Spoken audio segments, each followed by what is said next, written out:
Fui na China abraçar o Xi Jinping, pois tô me sentindo só. No Japão até comi meu Nissin. Enquanto elogio o príncipe assassino, a mamata é de dar dó. Vou azedar o presidente argentino. Meu filhote é um leão, que gracinha, faz tweet em sua conta e na minha. Inventou até o pavão, sabe ser ator. Meu menino é um vereador federal.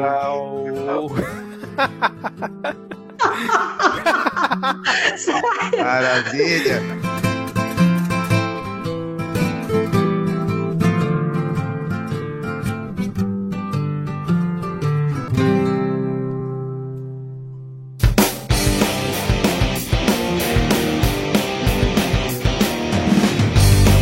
Olá, cidadão e cidadã, tudo bem? Eu sou Vitor Souza e está começando mais um episódio do Midcast Política, o nosso episódio 100% sobre política nacional, nem sempre. Hoje a gente vai ter uma exceção, com o giro por algumas das principais notícias e causos que ocorreram na última semana, já que usar notícias e fatos me repreenderam na última semana. E hoje aqui comigo temos Diego Esquinelo. Tudo bem, Diego? Salve, salve, bom momento a todas as ouvintes, todos os ouvintes, e um abraço pro nosso ouvinte, Caetano Veloso.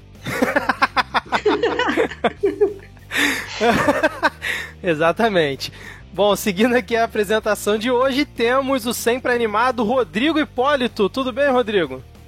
Não, né, cara, não tá tudo bem. O mundo tá aí derretendo, eu tô derretendo junto com o mundo. Minha alma tá derretendo. Alma não, porque eu sou indígena e indígena não tem alma, felizmente.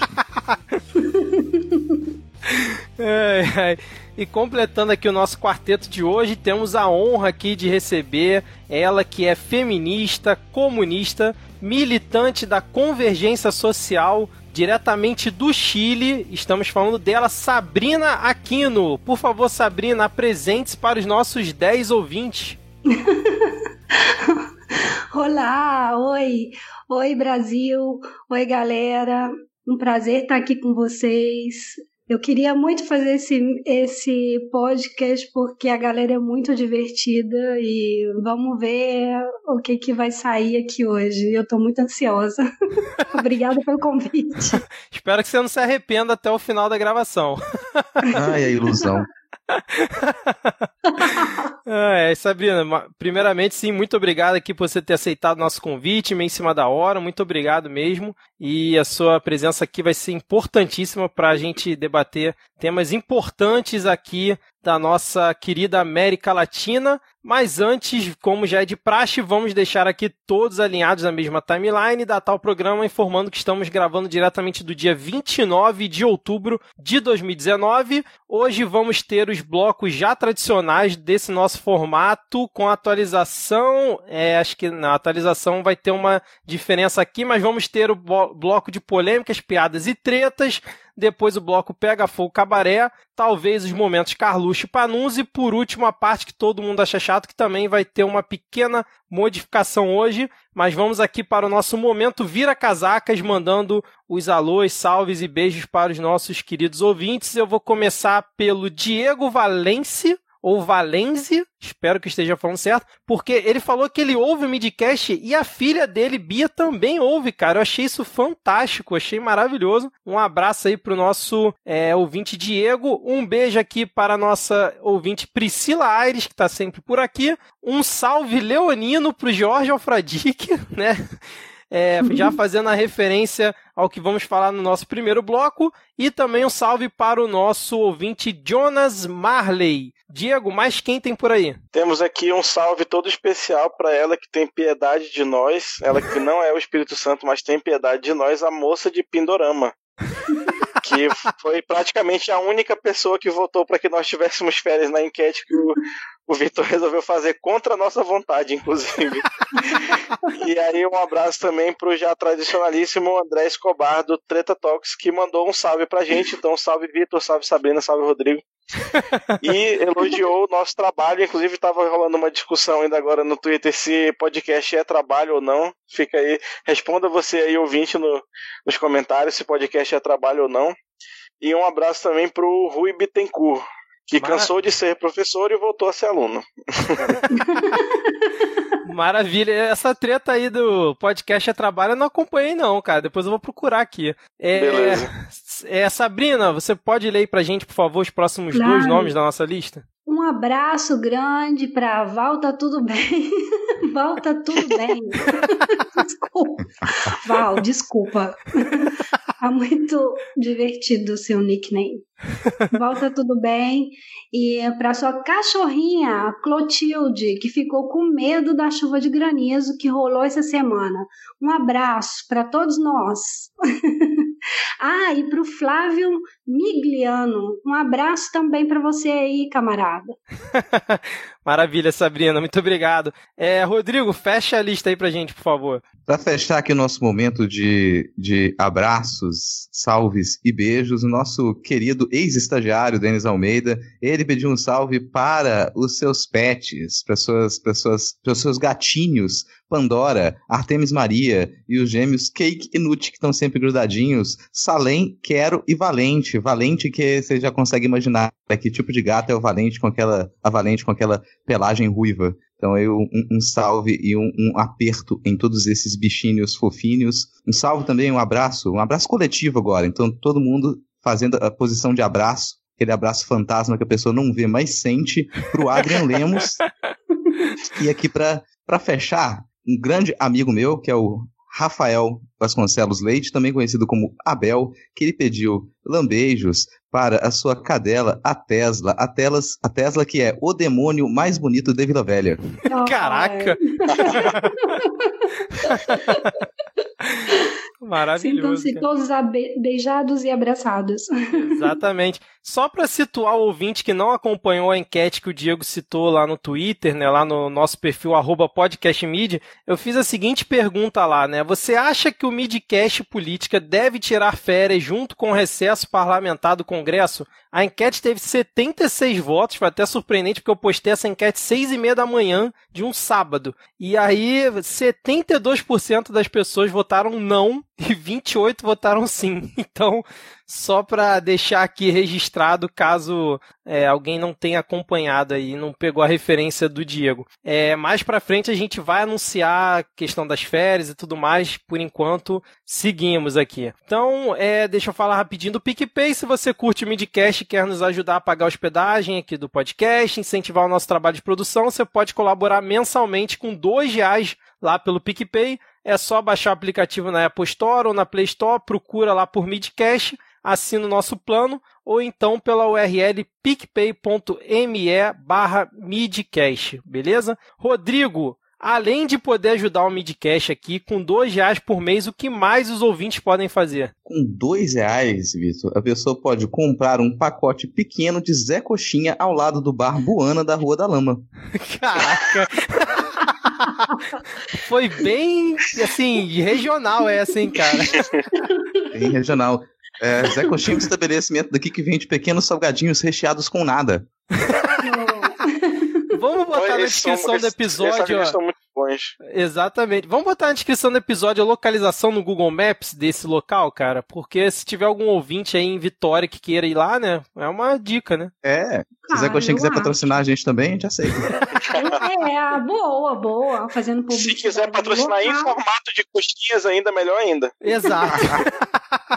Pô, não fala isso não, eu tô com maior saudade de comer coxinha. Outro dia eu tava até pensando em fazer uma aqui em casa.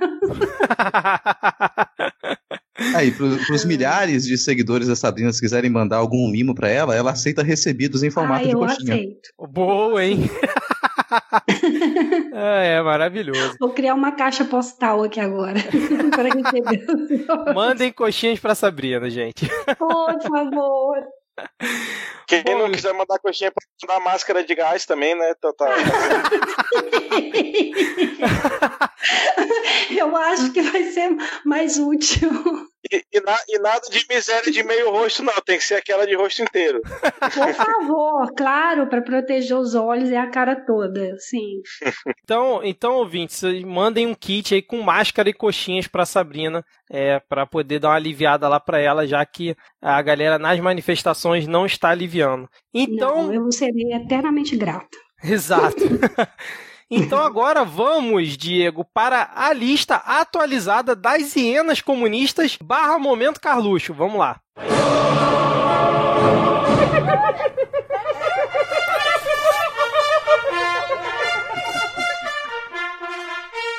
Bom, começando aqui esse bloco completamente maluco e fundido, né?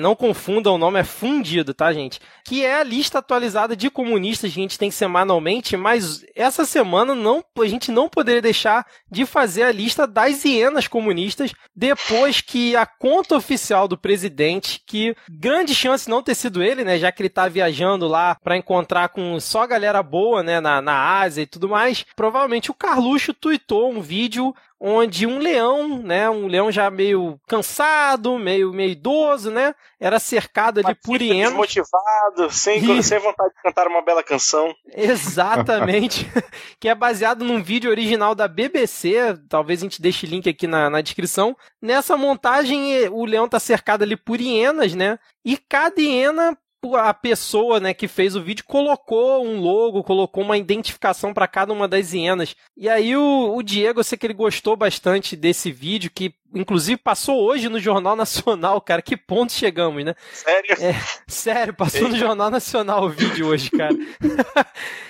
Diego, você consegue ler a lista aí, talvez explicar um pouco melhor esse vídeo, porque foi muito adversário aí do Leão Bolsonaro aparecendo nessa peça aí publicada, né? Então, primeira coisa que eu queria dizer é que aparentemente mais pessoas têm a senha do Twitter do Bolsonaro do que as pessoas que têm a senha da minha conta da Netflix. Isso não é saudável, viu, presidente? Porque muita gente tem a minha... Não posso falar isso, né? Já foi. Então, vamos à lista. Temos o Partido dos Trabalhadores, a Veja, a Folha de São Paulo, o PCdoB, o Isentão, o Feminismo, o STF, a Rede Globo, a ONU, o PSL, o Estadão, a OAB, o Greenpeace, o PSOL, o PSDB, o MST, a Via Sensata, a Jovem Pan, a CUT, a Lei Rouanet, o MBL, a Força Sindical, o PDT, o PSB e a CNBB. Exato. O melhor foi a Via Sensata, cara. Via Sensata. Eu não fazia ideia do que caralhos era e eu continuo não fazendo. Eu sei que é um canal no YouTube, mas eu tenho mais o que fazer. Eu tô na 3ª temporada de Kitchen Nightmare, já que eu já acabei todo o Pesadelo na Cozinha brasileiro e o português. Via Sensata é um canal no YouTube, cara? Eu não tinha ideia disso também. Eu acho que é. Eu achei, mano, que era outro partido político que apareceu. Tá aqui, é um canal. O canal tem quase 26 mil inscritos. Nossa senhora, não tinha ideia disso. Assim, só antes da Sabrina ou do Rodrigo comentar, depois da repercussão do vídeo, cara, o vídeo alcançou um número de comentários e retweets como há muito tempo eu não via, cara. A publicação foi apagada 2 horas depois que foi feito e o Bolsonaro admitiu hoje que foi um erro a publicação do vídeo e pediu desculpas principalmente ao STF, dizendo que inclusive vai haver uma retratação depois sobre isso. Rodrigo, Sabrina, vocês viram isso aí, acompanharam? É isso que eu ia falar agora. Eu acho que eu fui a única pessoa do Brasil ou da América Latina que não viu essa porra desse vídeo. Eu não vi, na hora que eu apareci nas redes sociais, estava todo mundo comentando, falando das hienas e tal, e eu falei, o que eu perdi, né? Aí eu fui procurar, né? Porque eu sou aquela pessoa que não vai ficar enchendo o saco da galera nas redes sociais, e assim, como tem muita gente, né? Que foi isso que eu nunca vi? Pô, eu fui lá no Google, dei uma pesquisada mínima, e aí vi que o Carluxo tinha aprontado outra dessas, né?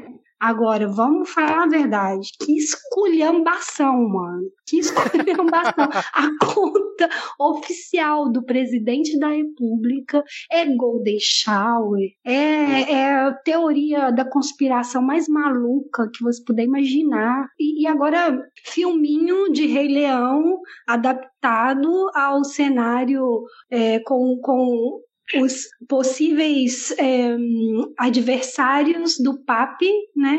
Gente, sinceramente, eu fico sem palavras pro nível de absurdo que sai da conta das redes sociais do governo brasileiro. É inexplicável. Exatamente. Rodrigo, você gostou do carinho que os leões fazem no final do vídeo, entre eles? Você curtiu essa parte, cara? Você falou que o vídeo era lindo. É a melhor parte, cara. O vídeo é lindo, assim, no final a gente tem esse amor gay entre dois leões, porque lembrar que a homoafetividade existe em praticamente todas as espécies que a gente conhece, né? Sim. Pensem, principalmente aí os cidadãos do Rio de Janeiro, que o Carluxo deve ter ficado pelo menos metade de um dia, talvez mais, para produzir essa obra cinematográfica. Pense que ele gastou tempo como servidor. Ele gastou o tempo dele de servidor para produzir esse tipo de material. Ele ganha dinheiro para isso. Ele ganha dinheiro como vereador para poder produzir esse tipo de material para o Twitter do presidente.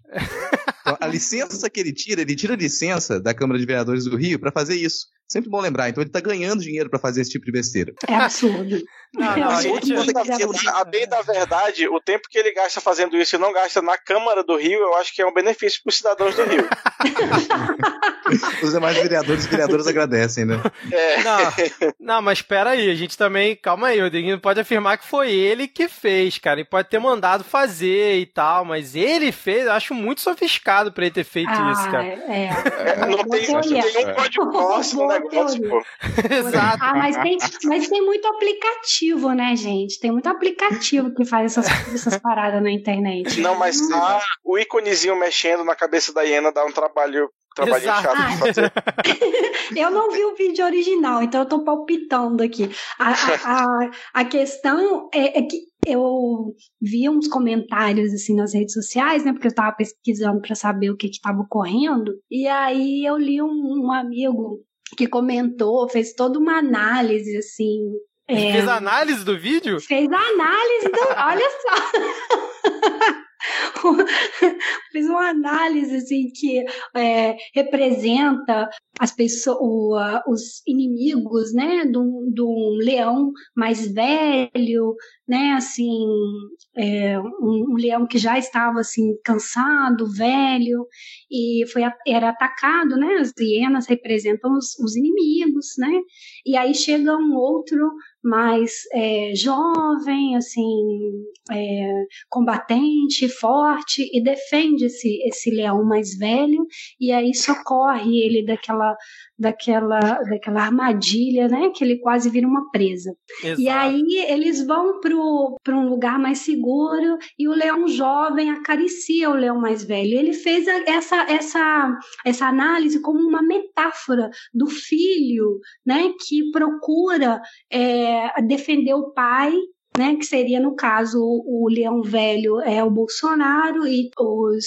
inimigos ali tentando devorá-lo, e ele protege, né, arrisca sua própria vida para proteger o monarca, né, o leão monarca, e aí ele busca aquele carinho final, né, para aprovação do pai. Cara, eu achei isso eu acho que faz muito sentido. E essa, pra mim, já demonstra que quem fez isso foi o Carluxo procurando aprovação. Olha, eu quero conhecimento, papai. Eu achei que aquilo ali tem muito sentido. É muito... É muito psicanálise esse negócio. Eu não entendo nada de psicanálise, né? Mas eu achei que esse negócio tinha assim um fundo de verdade assim muito potente, porque realmente é isso. O Carluxo nos devaneios dele nas redes sociais é tempo todo isso. As teorias de conspiração que ele cria ali é sempre para tentar, né, buscar aquele último afago do pai. Deve ser terrível ser filho desse homem, meu Deus. Realmente. Sem querer defender o Carluxo, né? E os outros lá, né? A narrativa carluxiana tá muito presente nesse vídeo mesmo. Você tem toda a razão, e essa pessoa que fez a análise, eu acho que tá correta, mas pelo que eu vi, o pessoal comentando, né? Eu não lembro qual foi o jornalista que falou, esse vídeo já tava circulando em grupos de WhatsApp pró-Bolsonaro, né? Quase na deep web dessa galera, e aí, de repente, surgiu lá no perfil do Bolsonaro, e também comentaram que essa estética do vídeo é bem parecida com uma que o Trump postou no perfil dele em 2017, onde ele aparece como se, não sei se, não é ele, né, com o sósia dele aparece dando porrada num cara, e esse cara tá com a cara da CNN, né, tá com a logo da CNN. Exatamente. Eu me lembro disso. Isso mesmo. Então comentaram também essa correlação, né? Que geralmente é isso, né? Eles sempre utilizam aqui alguma coisa que já foi utilizada lá fora, né? Pra fazer essas bizarrices, né? Não, mas só comentar sobre a análise freudiana aí, é porque ela é muito bonita no campo das ideias, porque na verdade os filhos dele vão tentar defender e fazem empurrá-lo pra cima das hienas, né? Porque a molecada só faz merda, mano. Não dá uma dentro. É verdade, cara. Boa. Então, eu fiz uma leitura do que eu lembro, do que eu li. Talvez nem seja assim da forma que eu relatei, pode ser que tá faltando elementos aí na narrativa, mas pelo olho que eu passei, assim, dei uma lidinha rapidinho nas redes sociais, foi mais ou menos isso que eu peguei. Não, mas faz todo sentido. Faz todo sentido, com certeza.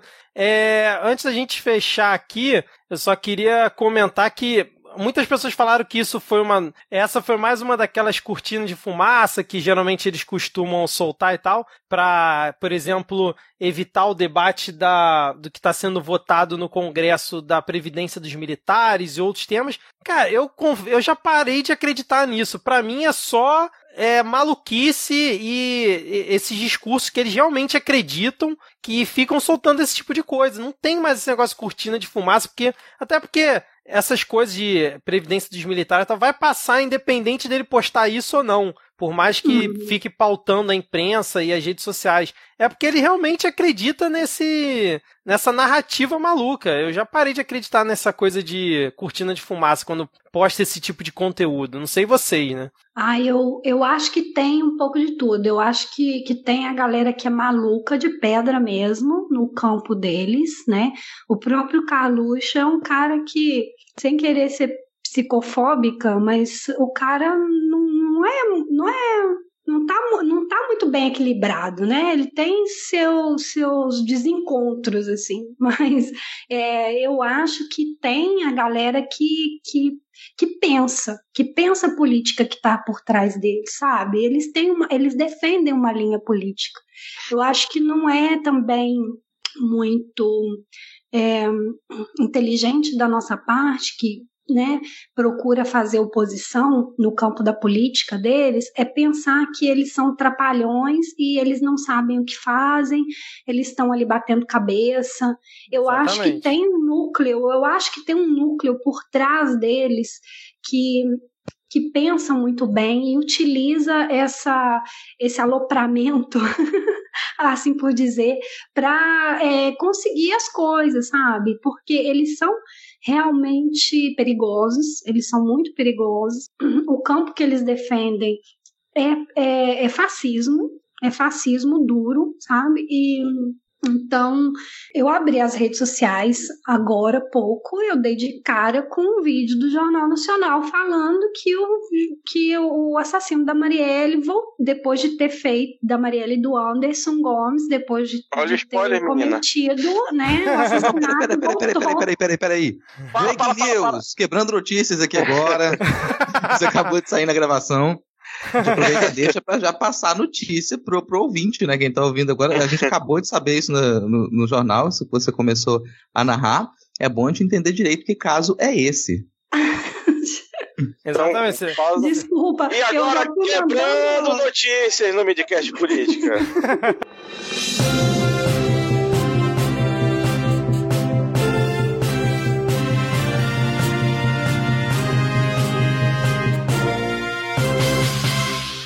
Agora vamos passar passar para a nossa repórter Sabrina. Vai, Sabrina! Olha, então, eu entrei nas redes sociais antes de começar a gravação e no Jornal Nacional, eu não assisti o Jornal Nacional completo, porque eu não tenho como assistir aqui, eu assisto os excertos que o pessoal coloca nas redes sociais, que o assassino da Marielle Franco e o Anderson Gomes, depois de haver voltado do crime, de haver cometido o crime voltado... Não. Na verdade foi antes do crime.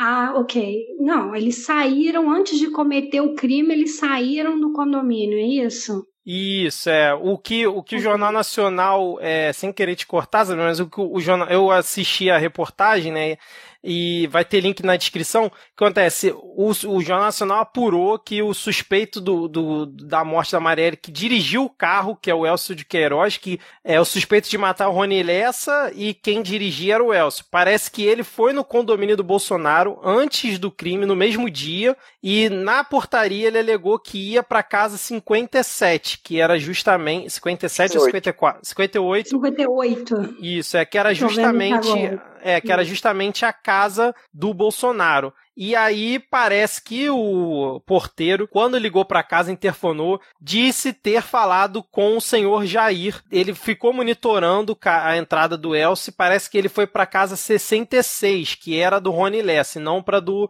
Bolsonaro. Aí ele interfonou de volta para casa do Bolsonaro, perguntando se realmente ele tinha ido para lá, e novamente ele falou que, segundo o senhor Jair, ele sabia para onde o Elcio tinha ido. Só que aí o Jornal Nacional foi cruzar os dados e no dia o Bolsonaro estava em Brasília, inclusive tem presença dele na sessão do plenário e tem vídeo dele lá no Congresso gravado e publicado nas redes sociais. Então, assim, tá meio inconsistente esse depoimento e a polícia parece que ia averiguar as gravações do sistema de interfone, que eu também nem sabia que tinha gravação de sistema de interfone, para validar se realmente com quem que esse porteiro falou e tal.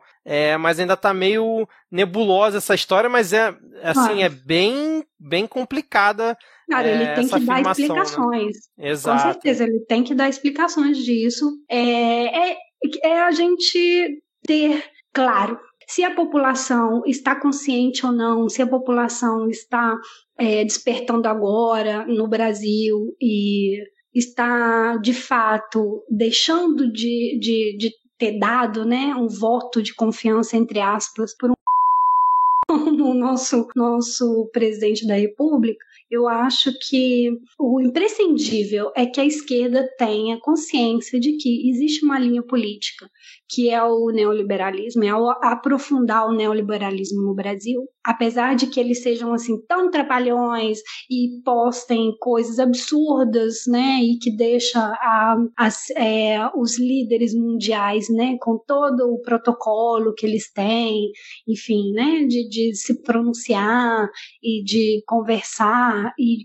de publicitar e comunicar suas políticas, e o Bolsonaro ele é o avesso disso. Não deixar isso entorpecer essa nossa percepção de que existe uma linha política e aprofundar o neoliberalismo. Isso a gente tem que ter muito claro. O Diego, o Rodrigo, se querem comentar alguma coisa sobre esse caso, sobre a lista das hienas comunistas, momento Carluxo? Acho que duas coisas que elas se conectam até com o que a Sabrina estava comentando, de existir sim uma organização por trás e um discurso pensado. Claro que a gente pode ter alguns pontos que eles escapam disso, né? Mas se for perceber como que o Bolsonaro reagiu a esse vídeo, por exemplo, né? E não reage a outras notícias, isso já nos diz muita coisa. Se for imaginar que ele já deu declarações muito mais pesadas do que esse vídeo sobre os seus aliados, sobre o seu partido, sobre o STF, os filhos dele também, e não se desculpou com relação a isso. Ele vai se desculpar especificamente com relação a um vídeo que chama muita atenção.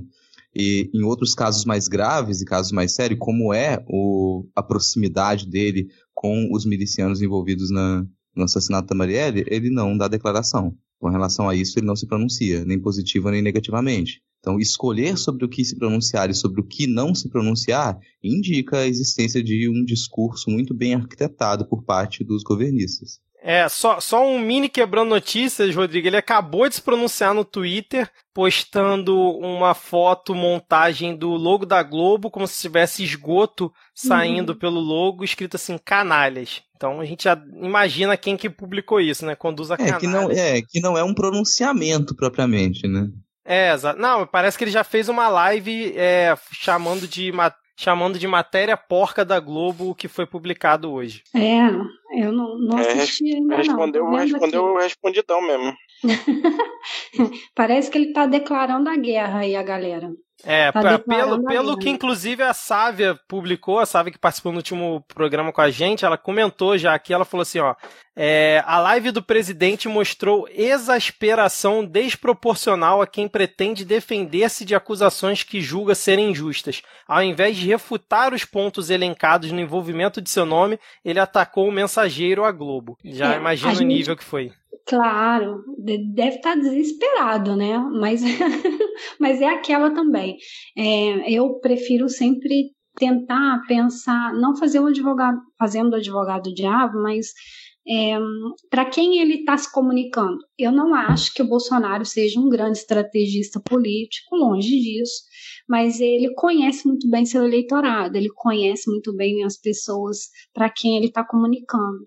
Então, talvez para a gente ficar analisando esse tipo de reação como o esperado de um presidente, de uma pessoa, né, sendo acusada injustamente, de repente mandaria uma declaração elaborada por assessores e pela uma equipe de comunicação experta, né? Não, ele simplesmente senta na frente de uma câmera e fala do jeito que ele acha conveniente, né? E é justamente isso que fez ele criar sentido comum no Brasil também, né, gente? Sim. Então, assim, eu acho que esse ódio à Globo também vai, com o eleitorado dele, né, com a galera que é bolsominion mesmo de coração, ele consegue se blindar, mas eu acho que isso não vai funcionar por muito tempo. O circo já está fechando, eu acho que ele está sendo realmente ameaçado por uma galera. E a Globo não é boba nem nada, já está sentindo o cheiro da carniça,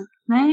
E eu acho que eles estão chutando mesmo, eles estão chutando o pau da barraca. Então, no fim das contas, o vídeo do Leão fazia sentido, né? Com as hienas tentando abocanhar. Não, só é foda você colocar na mesma categoria o PSL e a CNBB, assim, o PT e o PSDB. É uma miscelânea meio louca, assim. A CUT é Jovem Pan. Né? Não, eu tô revoltada que vocês colocaram feministas dentro do pacote aí também, né? No meio dessa galera reaça do caramba. Não foi a gente não, cara, foi a pessoa que fez o vídeo. Exatamente. A gente não tem culpa não, a gente só reproduziu. Não faça como o presidente bata no mensageiro. Exato. Mas o melhor é que já retuitaram um tweet do Eduardo Cunha de 2012 dizendo: que coincidência, né, não? Nossa, cara, o Eduardo Cunha, ele é um deus, cara. Ele vai se revelar ainda alguma divindade nesse Brasil, não é possível. Fechamos aqui então, vocês querem falar mais alguma coisa? Dessa vez eles não pegaram a gente, né, porque soltaram a bomba justamente na hora da gravação e deu tempo da gente fazer um quebrando notícias aqui. Só lembrando para todo mundo aí que é privilegiado e mora em condomínio com porteiro, dê bom dia, dê boa noite, dê boa tarde para o seu porteiro.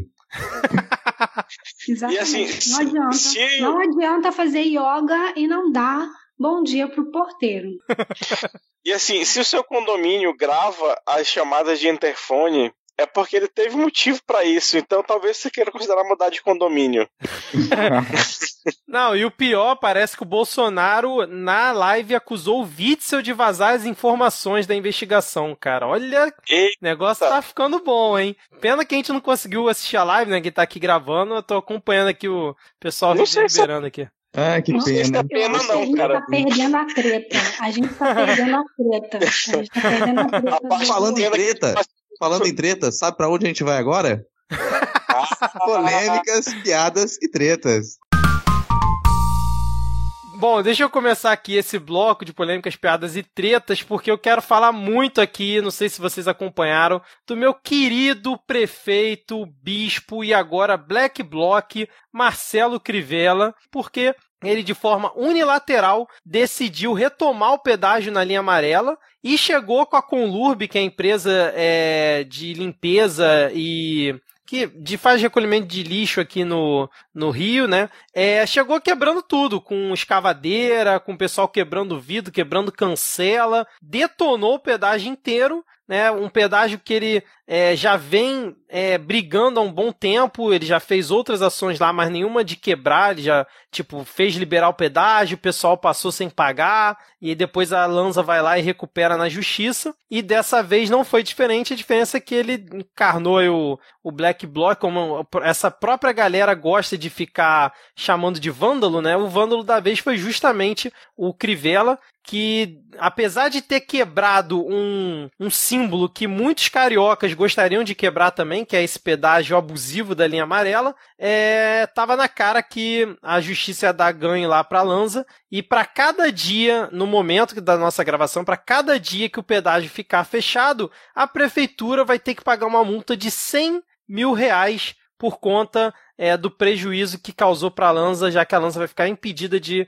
atuar ali no pedágio. Vocês acompanharam essa situação aí, que eu acho que virou meio que notícia nacional, né? Sabe o que eu acho? Que a empresa aí tava querendo levantar uma grana, entendeu? Ela chegou, ei, vai lá, mano, quebra lá e tal, aí a gente processa a prefeitura, vocês pagam a grana pra nós, a gente dá 20%, bora? Aí o cara da prefeitura falou, bora. E ainda acrescenta a campanha do Crivella, né? Pois, né, estamos em campanha para as próximas eleições. Exato. Não, eu conheço pelo menos mais 2, 3 pessoas que falaram que ele tava certo de ir lá e quebrar tudo mesmo, que aquele pedágio é um abuso, mas a pessoa é tão míope que ela não enxerga essa outra parte, né? Que o prefeito tá mandando quebrar o negócio, depois vai ter que reembolsar a empresa e aí vai sair do bolso de quem, né? Mas a galera é sangue no olho, né? Então tá pouco se lixando pra isso. Penso lembrar que essa é a segunda ação do Crivella, que já de início já seria fadada a ser bloqueada na justiça. Primeiro foi a tentativa de censura de um quadrinho infantil na Bienal do Livro, que causou muita comoção popular e arrecadou muitos votos para Crivella. Já saberia que a censura não seria possível, e agora novamente, já se imaginava, já tinha acontecido antes, que não teria ganho na justiça para a prefeitura, e você tem uma ação populista que a cada dia deve acrescentar 100 mil votos na conta do Crivella.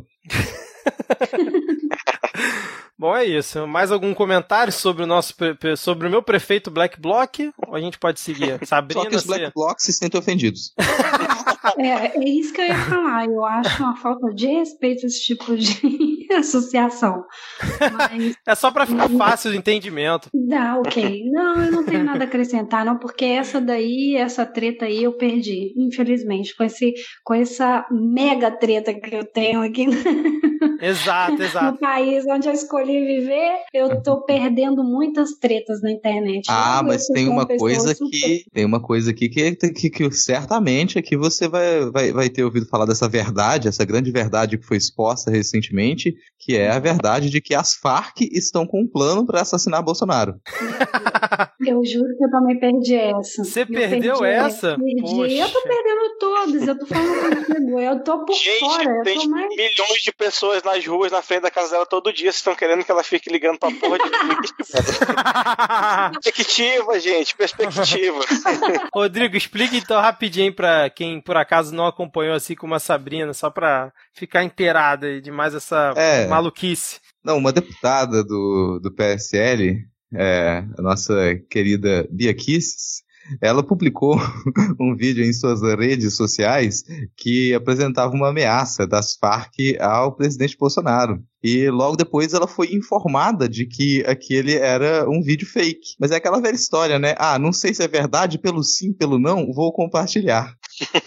Cara, nem aquele perfil isentões acreditou no vídeo, cara, pra ver o nível que foi a coisa, né? Bom, é isso? Vamos agora pro próximo tópico aqui. É basicamente isso, olha só, o acréscimo disso é que eu não sei mais como é que tá a situação, mas eu acho que as Farc não resistem mais como elas existiam, né? Até há pouco tempo atrás. A questão é, será que ela vai ser chamada na CPI da fake news agora, depois dessa, cara? Levantou a bola pra galera cortar em cima dela, né?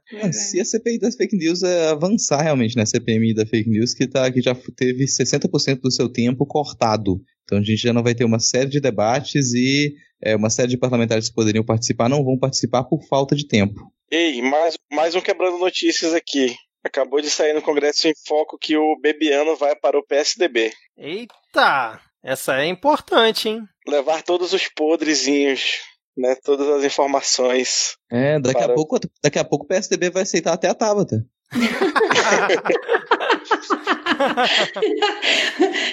Olha, só um comentário. Eu acho que esse exercício aí da galera sair de um partido político que foi assim taxado, né, de um partido que abriga fascistas, agora esses ultradireitas estão todos migrando para o PSDB, né, que sempre teve aquela imagem de centro-direita, aquela coisa no nosso país, é um indício, né? Não um indício, para mim, como marxista, é uma prova concreta de que liberais, eles gostam mesmo de lamber botina de militar, eles gostam mesmo de fascismo. Então, essa coisa de ultradireita oxigenar, né, os liberais, porque o PSDB ficou morto nas últimas eleições, ele saiu completamente no chão, né? Eu acho que assim, eles utilizaram, né, tudo que quiseram do bolsonarismo, daquela capitalização eleitoral que eles puderam com o Dória, né, o Bolsodória, que agora aí fica fingindo que tem amnésia seletiva, enfim. Agora eles vão fazer aquele retorno, aquela volta, né, para tentar puxar para o outro lado. Mas eu acho fundamental a gente bater nessa tecla para que as pessoas não se esqueçam de quem estava do lado do Bolsonaro e agora está fazendo esse recuo. Que horror essa gente que está perto do Bolsonaro. Nós somos direita, mas não somos uma direita limpinha, nós somos uma direita republicana. Então eu acho que tem que ser muito enfática a esquerda no geral, a esquerda brasileira, a marcar isso aí, marcar as pessoas que estiveram ao lado do Bolsonaro nas campanhas e que estão fazendo esse recuo estratégico aí, né? Capitalizaram e agora estão querendo se diferenciar, porque na verdade diferente não tem nada. Exatamente, Alexandre Frota, o grande democrata brasileiro, né? Só mais para complementar essa história do Bebiano, que ele ainda deu uma entrevista, né? Tem o link aí na descrição, ele falando que ele vestiu o paletó de Eduardo Cunha e começou a fazer previsões aqui. Ele disse: não acredito que ele conseguiria consolidar uma ruptura institucional, mas tudo indica que ele vai tentar. É muito preocupante. Uma simples tentativa pode gerar muitos derramamentos de sangue. O Brasil não precisa disso. É um risco real. Opa, caramba, cara. Esses quebrando notícias de hoje estão pesados, hein? Porra. A gente já não consegue gravar nenhum programa com a pauta em ordem mesmo, né? Porque a gente termina de gravar o programa, alguma coisa cai. E um abraço pro nosso eterno estagiário Denis Almeida, que foi quem mandou essa notícia agora, ao vivo, no Toyuder. Agora, pra gente fechar esse bloco, falando em pauta e tudo mais, Sabrina, o nosso presidente, né, Jair Messias Bolsonaro, que para sua sorte ou azar, né, agora já não consigo dizer isso, não é o seu presidente no momento, né, já que você tá bem longe dele, ele disse hoje, assim, ele ia ter reuniões, né, com Mohammed bin Salman, que é o príncipe da Arábia Saudita, e aí perguntaram como é que ia ser esse encontro, e ele falou assim: todo mundo gostaria de passar a tarde com o príncipe, principalmente vocês, mulheres. O que você tem a dizer aí sobre essa declaração aí do Bolsonaro? Simples definição, misógino. Porque é só fazer a ficha corrida do príncipe aí, né, do genocídio que ele participa, que ele colabora, né? perseguição a cristãos, financiamento de terroristas, desestabilização da região. Então, assim, ele tem uma ficha enorme. E vamos combinar, né? Só dele falar que as mulheres vestidas com as vestimentas tampadas dos pés à cabeça, né? É uma forma de expressar o apreço, entre aspas, que ele tem pela figura feminina não ter liberdade alguma, né? Então, assim, isso já prova de qual é a estirpe do presidente do Brasil. Aliás, a gente já está careca de saber o que o Bolsonaro pensa das feministas, como ele gosta das mulheres, né? O que ele deseja para nós mulheres em geral. Então, assim, não é nenhuma surpresa.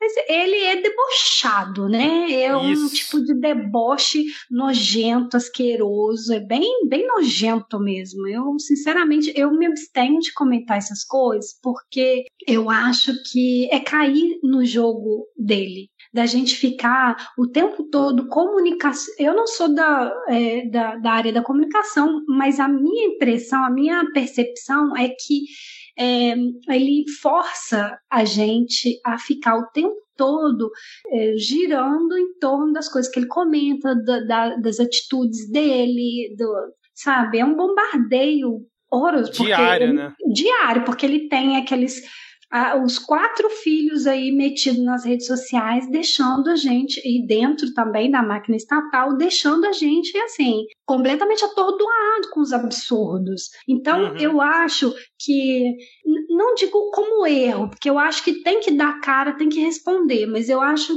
que há que responder de uma maneira mais politizada e mais organizada as coisas que eles falam e as coisas que eles colocam no debate público, de maneira organizada e contundente, porque você ser reativo nas redes sociais não vai ajudar, sabe? Porque é justamente isso que eles querem. Eles não tem graça, né, nas coisas que eles fazem.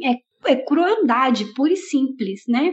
Então eles operam nessa lógica, que é uma lógica diferente da gente que defende os direitos humanos, que sabe para que servem os direitos humanos, né?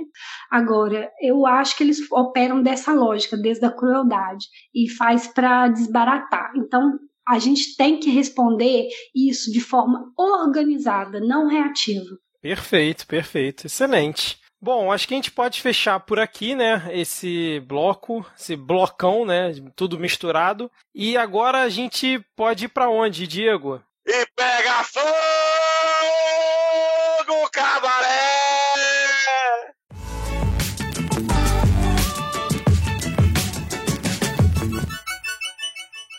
Então, começando aqui o Pega Fogo Cabaré, porque o cabaré aqui tá sempre pegando fogo, né? E dessa semana até um pouco mais curtinho, porque é um repeteco. A gente tem aqui a continuação desse aparecimento surpresa das últimas semanas, dessa grande figura que condensa boa parte dos interesses nacionais, que é o Queiroz. O Queiroz voltou à tona essa semana com áudios. A gente pôde ouvir a voz do Queiroz liberando algumas informações sobre a organização dos cargos no Congresso e a participação da família Bolsonaro. Vocês acompanharam um pouquinho dessas novidades em torno do Queiroz, o nosso astro? Nosso astro. Cara, ele comentou aí, né, que continua operando lá em relação ao gabinete do Flávio Bolsonaro, né, que tem um monte de cargo lá para diversificar e espalhar todo mundo. É só chegar que ele bota pra dentro, né? Tipo segurança de balada, né? Só chegar lá, fala com o Queiroz que ele bota pra dentro. Ele foi mais ou menos nesse nível, os áudios, que eu não vi da onde que tá vazando, cara. Isso foi alguma declaração dele, depoimento dele, ou ele falou diretamente com alguém? Eu não vi da onde que tava vazando isso. Mas o que eu achei mais interessante é quando ele falou que em breve vai vir um cometa pra enterrar na gente, cara. Eu acho que a citação ela foi cortada, né, Diego? A situação completa era um pouco diferente. Ele falou que o Ministério Ministério Público está com uma pica do tamanho de um cometa. Pica das galáxias. Exato. E aí, mas teve os dois. Teve vazamento de áudio de alguém conversando com ele, teve ele mesmo falando também, né? Ele chegou a afirmar em nota que, não, pô, eu ajudei a eleger uma galera aí no Rio de Janeiro, tem a influenciazinha aí e tal, não sei o quê.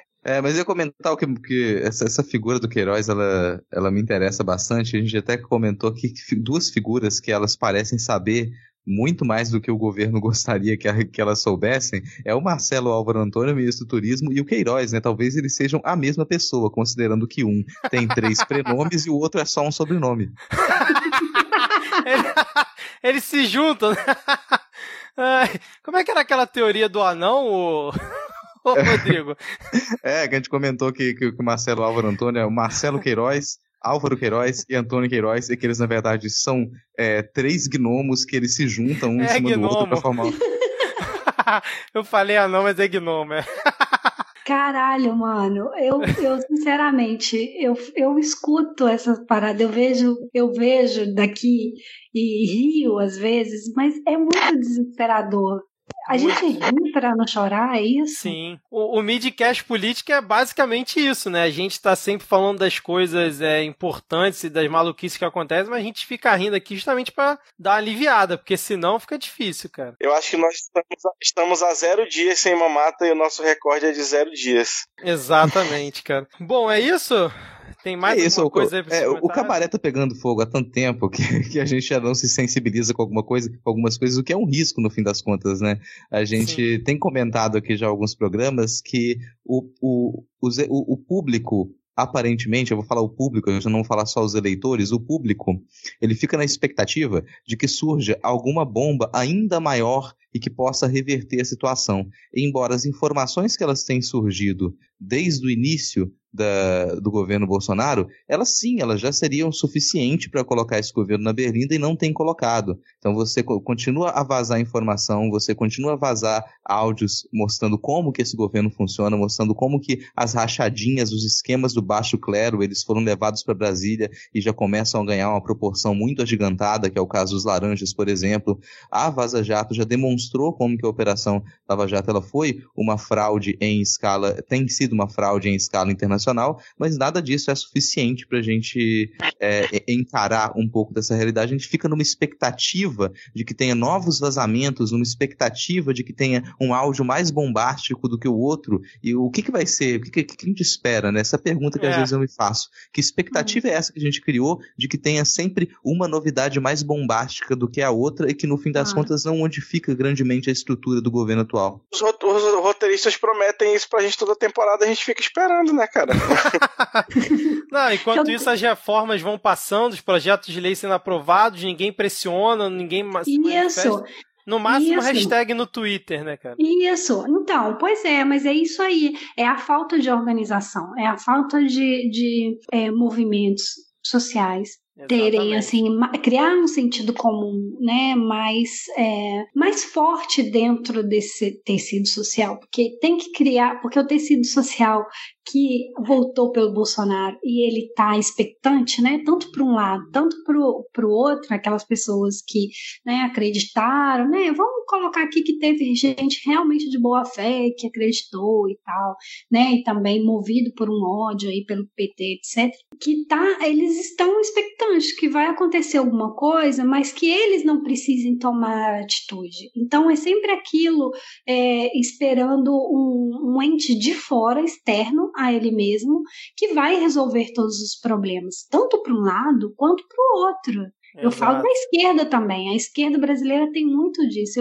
eu percebo, né? Eu tento não fazer cair no vício de achar que a esquerda é o que está mobilizada nas redes sociais, porque eu vejo as pessoas criticando muito a esquerda, né? Eu também já caí nessa, de ficar, porque a esquerda é isso, porque a esquerda é aquilo outro, e tomando como parâmetro só as pessoas que se mobilizam nas redes sociais, o mediativismo, né? Mas tem muita esquerda aí batalhando por fora, trabalhando, fazendo trabalho de campo, trabalho de base, né? Ou seja lá o que significa isso hoje em dia, mas aí, junto com as pessoas, criando vínculo, laços, né? nos territórios diversos que há no Brasil, que o Brasil é um país imenso, gigante. Então, cada um dentro do seu núcleo e inserção, né? Ou seja em coletivo feminista, seja em pastoral, seja em partidos políticos ou não, gente anarquista, de todos os jeitos, sindicatos, enfim. Mas eu acho que existe sim pelo que eu percebo das pessoas do Brasil que eu converso, pessoas do Brasil que vêm para cá, que sempre ficam naquela expectativa do eleitoral, do achar que de 2 em 2 anos as coisas vão mudar. Tanto que ontem, por exemplo, foi a eleição na Argentina, no Uruguai, e eu vi que circulou pra caramba um desenho, né, da Mafalda abraçando a Mônica, né, do Maurício de Souza, tipo, vai melhorar. Então, assim, isso é reflexo de que as pessoas estão esperando de que esse ciclo do Bolsonaro vai acabar e daqui a 2 anos, né, ou 4 anos, enfim, ou 3 anos, né, que é a próxima eleição, essa tempestade vai passar e tudo de mal que ele passou no Congresso de leis e reformas, etc., isso vai ser revertido. E eu acho de uma ingenuidade, assim, monstra, principalmente quando essa alternância de poder aí no executivo, porque as pessoas ficam muito presas também ao executivo, elas não veem assim, mas além, né, o que está sendo feito no legislativo, tanto na Câmara quanto no Senado e nas outras áreas da política oficial, isso fica meio que de lado. Então, eleger um presidente de esquerda, pronto, estamos salvos, ou esquerda moderada, ou centro-esquerda, estamos salvos. E não é assim que a banda toca. Por exemplo, se o cara faz um discursinho já, né, com aquela coisa assim, querendo agradar o mercado financeiro, querendo agradar o FMI, querendo, né, não querendo incomodar os empresários, é claro que ele não vai voltar atrás em todas as políticas de aprofundização do neoliberalismo, de jeito nenhum. Sabe? Então as pessoas têm que ter essa maldade de observar isso, e que política não se faz só no espectro oficial, no espectro institucional. Eu acho que tem que ter esse pensamento, construir um sentido comum nas pessoas, que elas vão sair às ruas para defender direitos sociais. Isso tem que estar muito bem articulado entre as pessoas, porque se hoje no Brasil, com igreja evangélica saltando para tudo quanto é lado, ou antigamente eu ia na minha cidade natal, né, Minas Gerais, o povo gosta de um boteco, né, que eu vou te contar, é cheio de boteco para todo lado. Hoje em dia, todos os botecos que estavam abertos lá perto da casa da minha mãe virou igreja.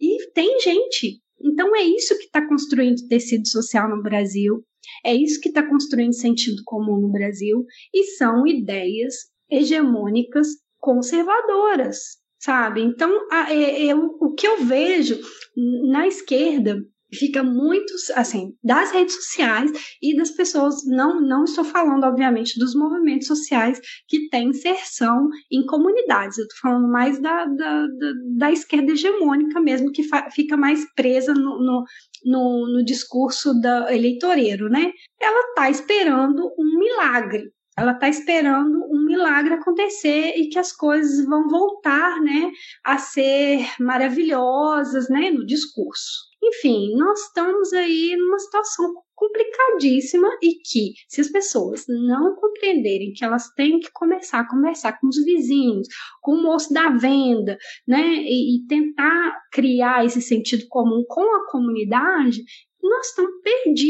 nós estamos perdidos mesmo, porque esse milagre que vai cair de algum lugar e vai mudar tudo não vai acontecer. Enquanto isso, 98% da esquerda organizada, nos partidos políticos, já estão se articulando, pelo menos que eu tenho visto, né, por aqui, para meter a faca um na costa do outro para ganhar projeção na eleição municipal do ano que vem. Então já tem, tipo, todo mundo catando os podres do coleguinha para jogar na cara dele, na frente dos outros coleguinhas de movimento social, para poder você fazer uma candidatura ilusória que nunca vai chegar numa prefeitura de uma, sei lá, de uma capital, uma galera que não tem um apoio do capital, né? Muito difícil, você precisa criar um movimento de base que essa galera não tem nenhuma capacidade de construir, porque há 5.000 anos não sabe nem falar a língua que a classe trabalhadora fala, e aí tá se organizando para piorar ainda mais a imagem da esquerda como um todo, se atacando durante as eleições.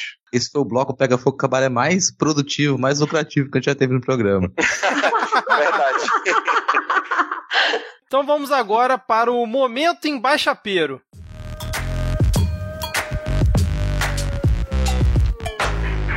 Então, querido ouvinte, eu queria que você fizesse agora, nesse momento, um exercício aí no seu celular, onde você nos acompanha neste momento. Queria que você abrisse o Google e digitasse aí quanto que tá a conversão de peso argentino para real brasileiro. Porque segundo o ex-futuro ex-líder embaixador do Congresso na embaixada, não sei, para quem reclama que o dólar está R$4 aqui no Brasil, imagina na Argentina, que está quase 60 pesos. E aí você, ouvinte, que é muito inteligente, muito esperto, vai ter convertido aí 60 pesos para real e vai ver que vai estar dando quanto?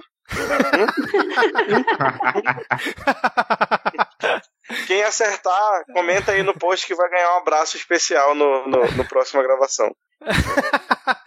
Ai, cara, foi inacreditável. Esse tweet é maravilhoso. É daquele assim pra você tirar o print, emoldurar, porque depois ele ainda falou que foi mal interpretado. O pessoal pegou no pé dele e ele ainda tentou se justificar. Ah, ele é sempre mal interpretado, né, Vitor? É, coitado. Exato. Tentou... Quando você fala coisas que não fazem sentido, você tende a ser mal interpretado mesmo.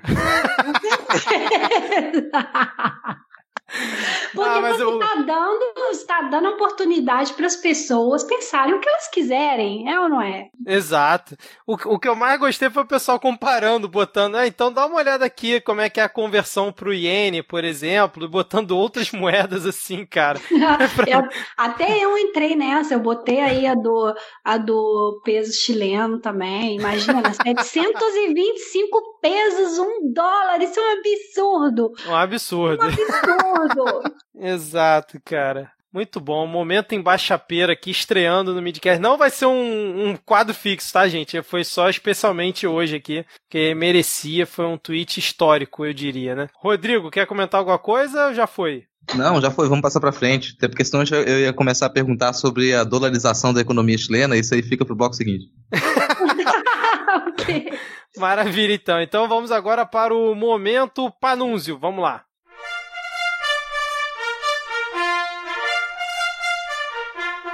Em resposta ao excelentíssimo senhor governador Wilson Auschwitzel Fusitzel, opa, dá um pi aí no último, disse o nosso oráculo do bom senso aqui, pobre Rio de Janeiro, um ano de tiro, porrada e bomba na pobreza, meus pêsames, população fluminense, mas é sempre bom que foram vocês mesmos que escolheram esse protótipo de Rambo trevoso para governá-los. Quero dizer que Rambo está ofendido nesse momento.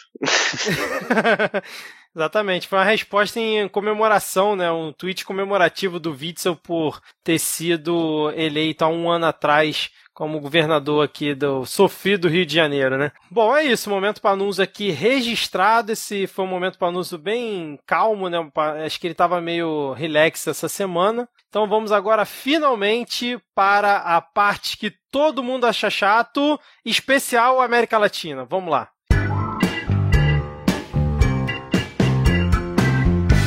E a nossa Abia Yala está revolucionando. A gente tem aqui um bloco Todo Mundo Acha Chato especial para a gente comentar um pouco sobre o que tem acontecido nos outros países da América Latina. Surpreendentemente, para a maior parte da população brasileira, o Brasil faz parte da América Latina e nós nos relacionamos com as outras nações. Nesse momento aqui a gente tem uma quantidade boa de países em que manifestações estão acontecendo, questionamentos sobre os governos, novas eleições, e o Brasil, no meio disso tudo, como que ele responde a essas mudanças, o que a gente espera que aconteça aqui no nosso cenário. A gente vai fazer algumas perguntas aqui para Sabrina, especificamente agora com relação ao Chile, começando com a situação chilena, que é onde ela se encontra, né? Está há 9 anos no Chile. Mais de 15% da população chilena foi às ruas nessas últimas semanas protestar contra o governo neoliberal. E fica já a primeira pergunta. Sabrina, o neoliberalismo nasce e morre no Chile? Tomara que morra. Tomara que morra aqui e seja de exemplo para o resto do planeta, né? Mas sim, nasce no Chile, é uma versão do neoliberalismo de Milton Friedman, e no nosso polo sul do continente é no Chile o experimento mais potente do neoliberalismo. Então, aqui a gente vive realmente de maneira muito marcante esse choque econômico monetarista. Esse modelo determina a vida de todas as pessoas, com todas as consequências possíveis na vida das pessoas. Então eu espero realmente que ele morra aqui no Chile e que eu esteja viva para ver isso. O nosso receio, inclusive, é que o neoliberalismo morra no Chile, mas esteja renascendo de uma maneira mais forte do que tem acontecido aqui no Brasil, né? Porque a proposta que ela já é colocada em prática pelo governo Bolsonaro, ela se baseia fortemente no que foi implementado na economia chilena. Exatamente. Bom, é para lá, né? É nesse caminho que a equipe econômica ministerial do Bolsonaro aponta. Eu espero realmente que os brasileiros se deem conta da armadilha que esse processo, principalmente o Chile, que sempre foi apontado como modelo, né, de sucesso do neoliberalismo, apontado como é o maior PIB, é o maior isso, o melhor aquilo, mas que de fato isso não representa distribuição de renda, né? Mas obviamente esses caras, né, do governo Bolsonaro, apoiadores do governo Bolsonaro, principalmente os empresários, eles não estão preocupados com isso. Eles fazem essa propaganda enganosa, né, do sistema liberal e, lamentavelmente, as pessoas compram, porque existe uma publicidade, lamentavelmente existe uma publicidade muito forte do Chile, criada na ditadura, e que isso de fato chega no Brasil e chega na Europa. Então é toda essa propaganda. Inclusive o Piñera, que é a segunda vez que ele Piñera, né? Sebastián Piñera, que é o presidente atual do Chile. Ele já foi presidente em uma outra ocasião, logo em 2010, ficou 4 anos. Aconteceu, né, um desastre dos 33 mineiros que ficaram, né, presos embaixo de uma mina. Também eu acho que todo mundo sabe dessa história, e foi na gestão dele que foi muito efetiva para tirar esses mineiros dessa mina, mas não foi a gestão dele sozinho, mobilizou uma solidariedade internacional muito grande que efetivamente ajudou a tirar essas pessoas debaixo da terra, e ele capitalizou muito dessa comoção, né, o governo dele, enfim, nossa, como o Chile é eficiente. Então, você escuta gente estrangeira falando dessa publicidade enorme que o Chile gera até hoje, né, de que o Chile é um país economicamente estável. Tanto que o Piñera falou aí há 2 semanas atrás, ou 3 semanas atrás, antes de explodir essa bomba no colo dele, que o Chile é o oásis da América Latina. E aí, né, ou seja, e sempre teve essa perspectiva que o Chile é o jaguar da América Latina, a Europa da América Latina. Então, sempre que eu ia para o Brasil, voltando aqui no meu raciocínio, sempre que eu ia passear no Brasil e eu encontrava, né, alguém que não me conhecia, me apresentava e tudo, né, eu moro no Chile. Ai, você mora no Chile? Nossa, que chique! Ou seja, as pessoas não têm a menor noção do que é o Chile. O Chile também é um país da América Latina, é também um país sul-americano, com todas as contradições, maravilhosidades e desgraças que esse tipo de identidade possa carregar. Nós somos latino-americanos, nós somos colonizados, nós temos uma política neoliberal muito forte aqui e que propaga uma desigualdade abismal, né? Você vê, o Chile é um país de 19 milhões de habitantes, mais ou menos, 19, 20 milhões de habitantes, e o Chile, ele, dentro desse ranking, né, que eles fazem dos milionários, né, das maiores fortunas do mundo, ele tem 4 entre os 100, né, pessoas mais ricas do mundo e de maior concentração de riqueza do mundo, há 4 famílias chilenas, ou seja, a diferença abismal de concentração de renda para essa casta, para as pessoas pobres, é muito grande. Então, assim, não tem nada de positivo mostrar o Chile como modelo. O Chile, eu sempre falo para as pessoas, o Chile não é modelo nesse quesito. Nós somos a antítese. Tanto que tá aí o povo chileno nas ruas, há mais de uma semana fazendo a cidade e o país, a cidade onde eu estou, no Paraíso, e o país inteiro arder.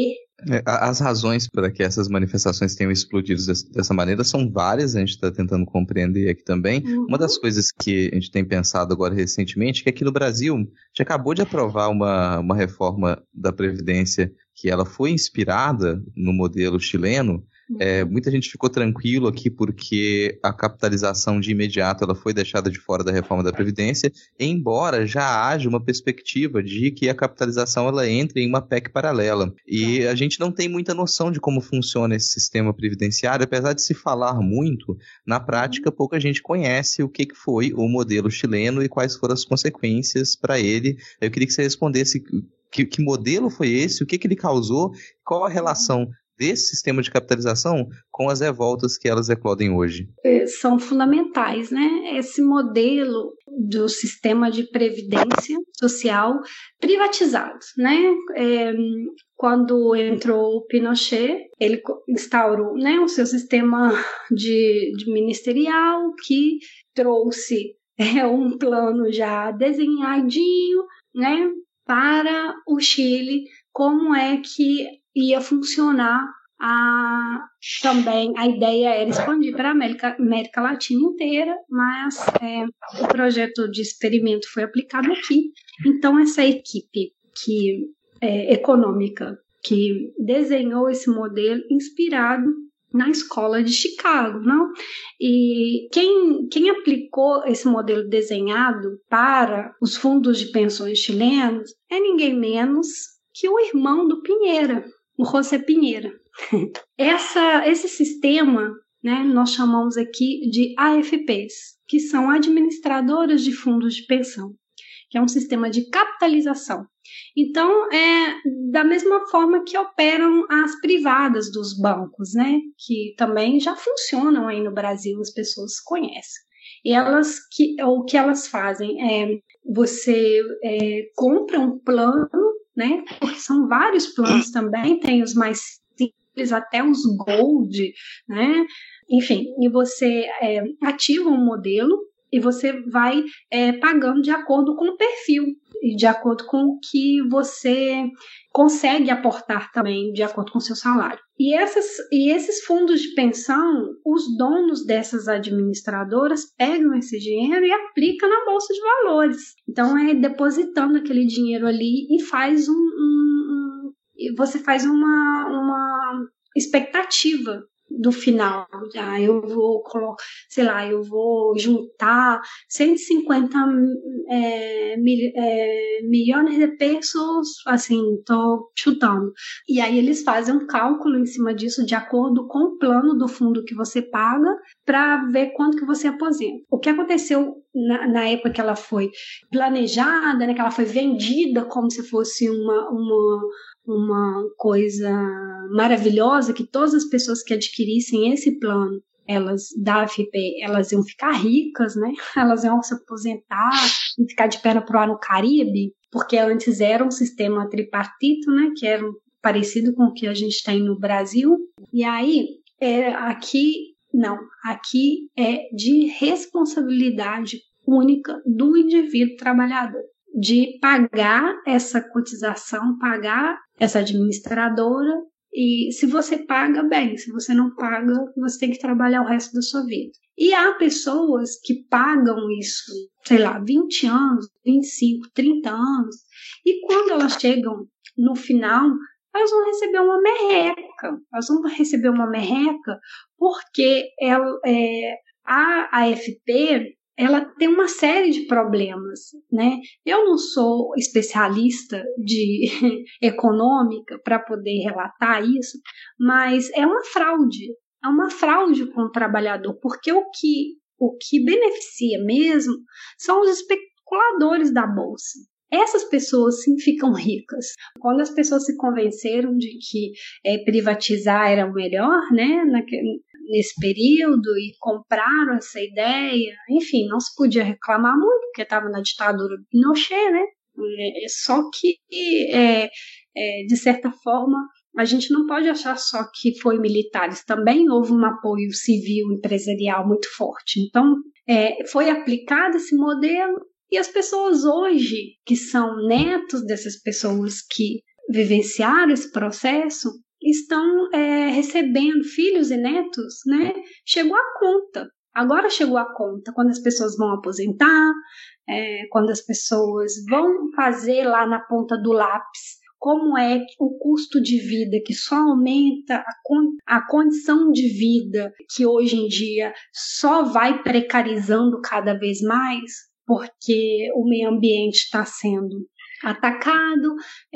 Nós vivemos períodos de sequia aqui no Chile muito fortes, né? Estamos vivendo processo de desertificação crítico aqui, principalmente na quinta região, onde eu moro, em Valparaíso. Então, são elementos que a gente tem que colocar na balança, porque não é só o sistema produtivo, não é só o sistema econômico, existe toda uma crise sociocultural e ambiental aí nesse pacote. Então, a vida está precarizada, a vida está, todas as formas de vida sendo atacadas, e o trabalhador, a sua força de trabalho sendo desvalorizada cada dia mais. Então, eu acho que é uma somatória de todas essas coisas. Os trabalhadores, as trabalhadoras. E tem uma outra condição, as mulheres, né? Que existe a brecha salarial entre homens e mulheres, que é muito grande, né? Aqui no Chile está em base a 30% a diferença da brecha salarial. As mulheres recebem cerca de 30% menos que os homens. Então, elas vão aposentar ganhando menos. Num país onde tudo é pago, tudo. A saúde é paga, a educação é paga. Você morar é caríssimo, porque os aluguéis são caríssimos. Então, é crucial aqui no Chile a questão das AFPs. É crucial porque está conectado, está tudo. Porque sempre se fala que a questão da previdência social, da arrecadação do fruto do trabalho, né, de todos os trabalhadores, é a espinha dorsal do sistema trabalhista. E aí você também mexe numa outra questão que é muito importante para o chileno, a questão do endividamento. O chileno é muito endividado. E aí quando você lembra do endividamento, você lembra da educação que não é gratuita. E aí quando você lembra da educação que é privatizada, você lembra da questão da precariedade laboral e outras coisas que se conectam, né? De modo mais direto, até assim, isso é realmente uma pauta das manifestações de modo mais unificado, o fim desse modelo de previdência, ou pelo menos o fim dessa previdência privada. Existe essa requisição nas manifestações? Totalmente. É uma das pautas centrais. Por quê? O Chile, desde 2016, está nas ruas pautando não mais FP. Inclusive, existe um movimento social aqui que se chama Não Mais AFP, não mais AFPs. Eu tenho acompanhado esse movimento e esses vários movimentos sociais aqui com distintas demandas. Então, cada ano eu vejo surgir com muita força certos tipos de movimento. Em 2018, o movimento feminista fez muito barulho aqui. Em 2011, com o movimento, voltando para um pouco mais atrás, 2011, o movimento estudantil pedindo educação grátis, né, educação gratuita, que colocou na palestra também um endividamento da sociedade chilena, teve bastante apoio. Já em 2016 e 2017, vem o Não Mais AFP e as feministas junto. Em 2018, as feministas pararam o país pedindo educação gratuita não sexista, fazendo uma greve nas universidades contra o assédio nas instituições de ensino, pautando mesmo a educação sexual e não sexista dentro do sistema educacional, enfim. Então, quando acontece essas manifestações na capital do Chile, nos metrôs, por causa da alça do valor, né, do aumento do valor das passagens do Transantiago, que é um transporte público mais concessionado também por privados, e houve aquela repressão absurda e o que aumentou, né, a solidariedade no resto do país, porque o resto do país também vive essa dificuldade, essa precariedade nos transportes públicos, essa humilhação diária de valores super caros e muito mal atendidos, né? Aí explodiu no país inteiro e com isso veio a demanda, né? Não é por 30 pesos, é por 30 anos. Aí as pessoas no Brasil ficaram até um pouco assustadas, né? Começou com esse slogan idiota, porque acabaram de lembrar no Brasil que não era por 20 centavos, era por educação de qualidade, hospital público, etc. Mas aqui no Chile realmente é isso. E as demandas ficaram mais amplas porque se conseguiu levantar no resto do país a indignação que não era específica do que estava acontecendo em Santiago, porque não havia aumento de valores nessa data específica nos outros lugares, mas já havia uma panela de pressão ali para explodir. Já havia. O Piñera, por exemplo, desde quando ele se elegeu, ele tem dificuldades imensas para poder governar, porque os movimentos sociais não dão sossego mesmo. Ele teve que sair, com 3 meses de governo, de haver assumido, ele teve que sair para dar declarações, porque o movimento feminista tinha movimentado uma greve. E o movimento feminista em 8 de março levou milhares de pessoas na rua. Então, assim, existe uma efervescência hoje no Chile por causa dessas construções que vinham sendo feitas, né? Não apareceu do nada. Há uma articulação de movimentos sociais muito forte. E também, o que é super importante dizer, que nós vivemos aqui no Chile sob uma constituição, um pacto de constituição forjado na ditadura. A Constituição chilena foi feita em 1980. Então, em cima disso, uma questão terrível. Tem uma pergunta aqui do nosso Denis Almeida que cabe em cima disso que você estava falando até, que sobre essa herança do Pinochet, né? Então, a gente tem essa chamada de ordem de não é por 30 pesos por 30 anos. Aqui no Brasil a gente tem um problema nesse momento agora, que é a relação entre o nosso presidente e a sua equipe de governo e a nossa ditadura civil-militar daqui, que ela se construiu com elogios que eles são permanentes agora, a nossa ditadura e a parte da sua herança também. E o Denis pergunta como que os chilenos lidam com os apologistas da ditadura de Pinochet aí no Chile. Tem de tudo. Tem no Congresso, a gente tem fascistas declarados, né? E que celebram a memória do Pinochet. Então, existe uma parcela da sociedade, sim, que celebra o Pinochet. Só que antes eles estavam dentro do armário, né? No closet. E de uns tempos para cá, eles começaram a ficar mais assanhadinhos. Então, existe um repúdio forte, e contundente, né, contra a ditadura. Existe uma construção de memória e de legado muito forte também de Salvador Allende e de todos os caídos, os torturados e desaparecidos, né? Aqui existe um Museu dos Direitos Humanos em Santiago, que é muito importante para reivindicar esse direito à memória. Eu estive em outros lugares do Chile, eu estive no norte, eu estive no sul também, que fui visitar certos memoriais, né, que são muito importantes, principalmente nos lugares onde aconteceram assassinatos, né, torturas. Então existe essa necessidade de manter viva a memória de uma forma muito mais forte do que eu vejo no Brasil, porque o Brasil também é outra realidade, é outra materialidade com relação à ditadura. É um país muito grande e eu tenho certeza que em muitos lugares do país, assim, nos rincões do Brasil, não tinha noção do que estava passando no resto do país. Eu acho que aqui no Chile meio que difícil de acontecer isso, porque tudo foi muito brutal, né? Os caras subiram em cima de uns caças e bombardearam o governo. Então, assim, né, o presidente saiu assassinado de dentro do palácio de governo. Então, foi tudo muito brutal, né? Foi tudo muito violento. Praticamente não tinha como você não perceber que alguma coisa mudou, né?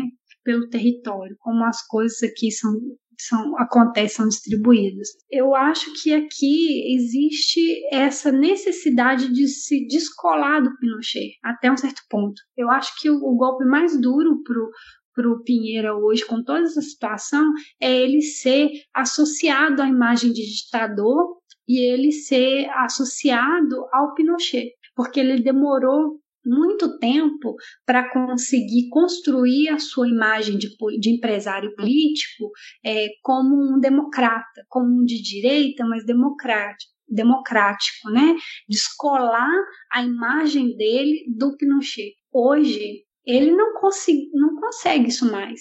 Né? Ele colocou os militares na rua, ele instalou um estado de sítio no Chile. Então, ele conseguiu fazer com que o chileno mais isentão, ou qualquer nem esquerda nem direita, desconfiasse assim, tremendamente da figura dele, dos militares e dos policiais. E isso pra gente tem sido muito importante aqui para a esquerda, porque por mais que uma pessoa de esquerda falasse que não, que direita e liberal é tudo a mesma coisa, as pessoas não compreendiam. Hoje as pessoas já estão assim, mais despertas com relação a isso. Foi muito importante. Sabrina, a minha pergunta é: tem chance de surgir um MBL chileno aí? Pelo amor de Deus, diz que não. Olha, porque em 2013 foi assim, né? Começou com manifestação e tal, depois surgiu o MBL aqui. Eu acho que é bem diferente, sabe? A gente tem me surpreendido positivamente a questão de pautar a Assembleia Constituinte, né, de tentar tirar o Pinochet dessa Constituição, construir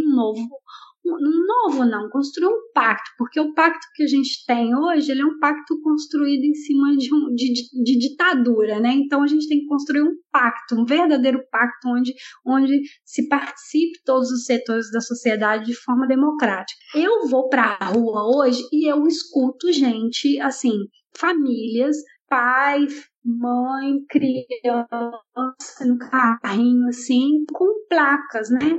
Assembleia Constituinte. Cara, eu nunca pensei que eu fosse conseguir ver isso em vida. Porque não é a mesma coisa você pedir uma Constituição nova do que você pedir uma Assembleia Constituinte. As pessoas estão se conscientizando de que tem que pedir a Assembleia. Tem que pedir um plebiscito. E eu, assim, cara, é inacreditável. Eu estou aqui há 9 anos, eu militei muito, na rua com as pessoas, trabalhando muito em levantar trabalhos militantes de base mesmo, de estar junto com a população e informando e politizando, mas quando você, de repente, você vê essa insurreição, assim, milionária, de milhares na rua, milhares e uma multidão, assim, pedindo coisas que, às vezes, você se questiona, assim, cara, em algum momento esse negócio vai dar ruim, porque você fica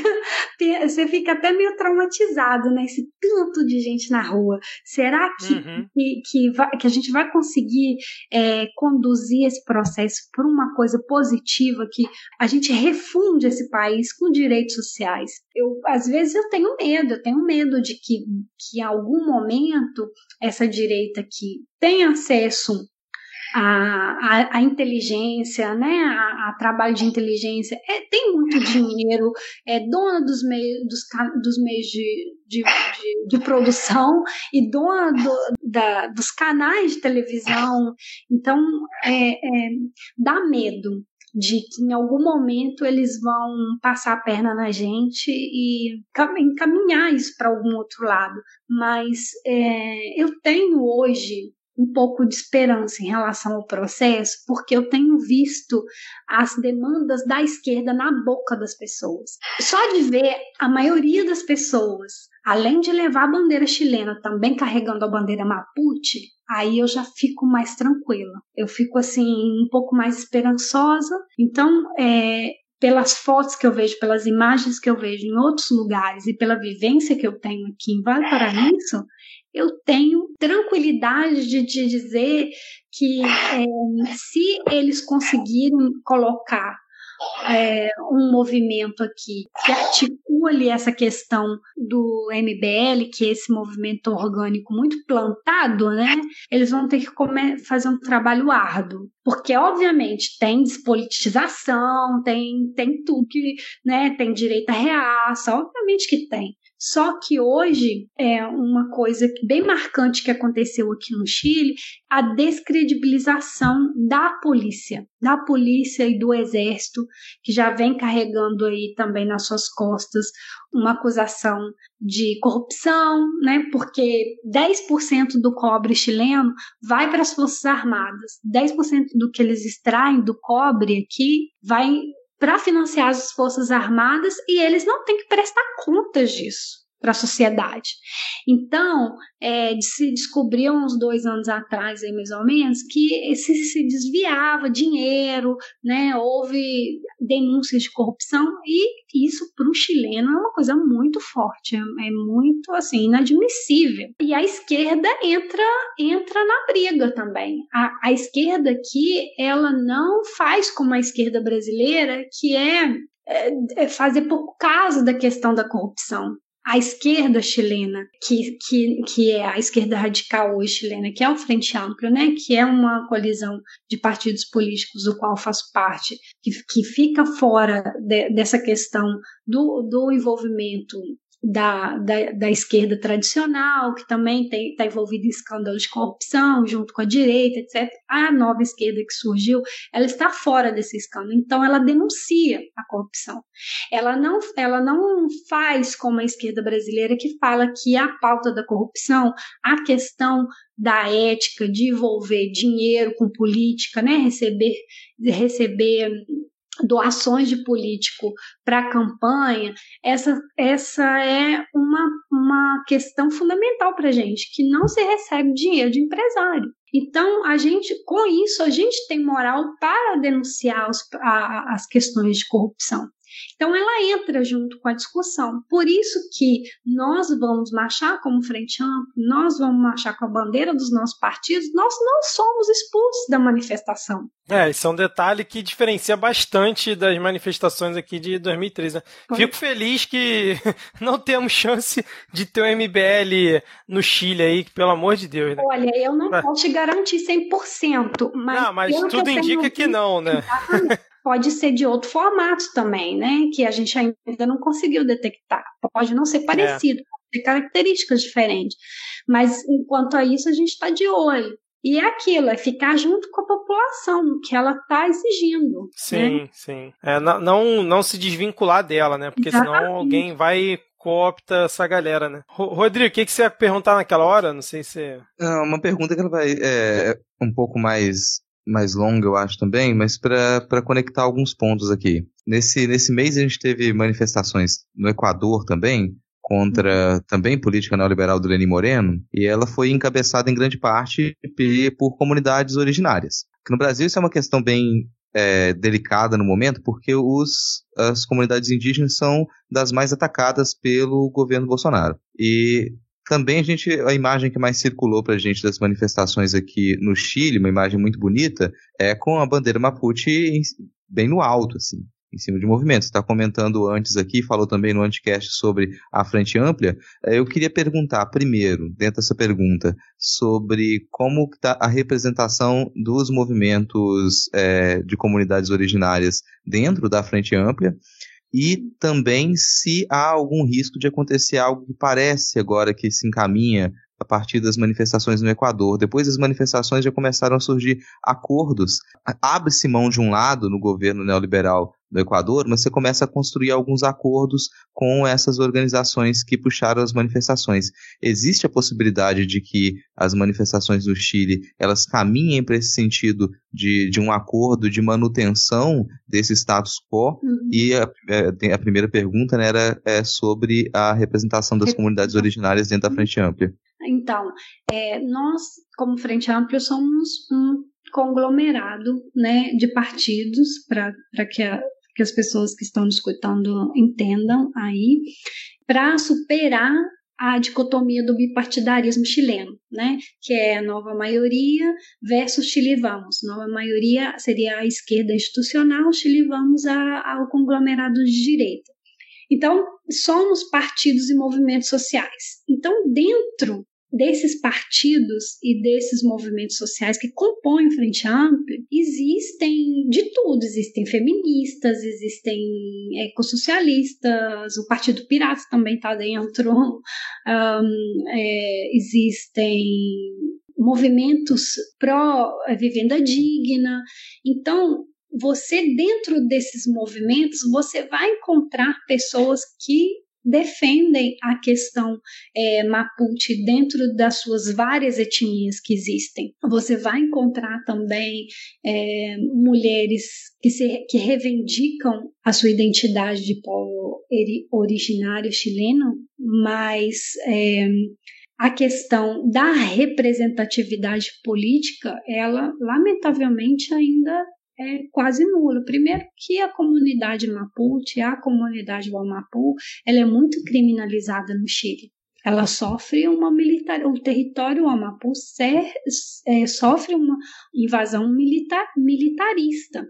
Então, eles têm, né, os povos originários aqui no Chile, eles têm sim uma desconfiança muito grande com a institucionalidade, não é à toa, né, que o Estado chileno, principalmente na ditadura, mas também na redemocratização, declarou guerra ao povo mapuche.